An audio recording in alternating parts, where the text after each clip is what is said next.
Buck is a wagon master who assists former slaves navigating across the Midwest to settle to a new home. Dee is the leader of a bunch of thugs. Through violence and intimidation, they attempt to turn back the settlers to return to the southern plantations. When Buck returns home, he notices signs of an ambush. His old lady Ruth is giving him a strange greeting. Dee is laying in wait. When Buck gets in the clear, bullets fly. The chase begins and Buck gets away. Buck comes across a horse more robust than his own. He decides to help himself to the horse which belongs to Preacher. With Buck having a gun in his hand and Preacher having nothing but his balls in his, there's not much Preacher can do to stop Buck from swapping the horses. Preacher rides into town for a little shot of whiskey. Dee and his lowlifes ride into town and they spot Buck's horse, which Preacher now rides. He informs them that Buck is a common enemy and that their beef is shared. Dee offers Preacher $500 to deliver the body of Buck to Copper Springs. Preacher eventually catches up to the caravan of freed folk only to find that Buck is leading them. Buck agrees that he can stay at camp for the night. The settlers get paid for their harvest work. As they leave camp, Buck dismisses Preacher from the group.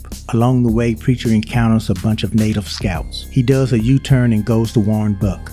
Buck doesn't run, he awaits them. Buck begins negotiation of the settlers' passage through the natives' territory. The chief gives them 5 days to complete their travel and permission to kill 1 buffalo for food. Chief is trying to run a damn business over here. With money exchanged, they eventually settle on 5 days and 2 buffalo. When Buck rejoins the settlers, Dee and his goons have attacked, destroying the food supply, taking the profits from the harvest work, and even killing folk. They have no money left to pay Buck, but he lets it slide. Preacher tells Buck that he knows where Dee may be located, seeing that Dee mentioned where to collect the bounty on Buck's head. Dee and his band of criminals arrive in Copper Springs. Upon finding them, Preacher enters the room and distracts them just long enough to allow Buck to get the drop. Buck and the Preacher shoot up the place, killing Dee and all but 2 of his hooligans. But they only recover a small fraction of the money. Buck returns home to Ruth. She done had enough of the American dream bullshit. Preach to him for a second, Ruth.